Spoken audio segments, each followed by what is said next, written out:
In front of me is Blackview Tab 16, and today I would like to show you how you can check a password saved in Google Passwords Manager. Begin by opening Settings and scrolling down to access Passwords and Accounts.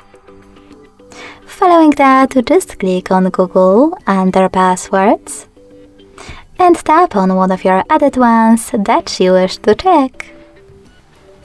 Now you need to enter your current login method, and last but not least, click on this eye next to your password to make it visible.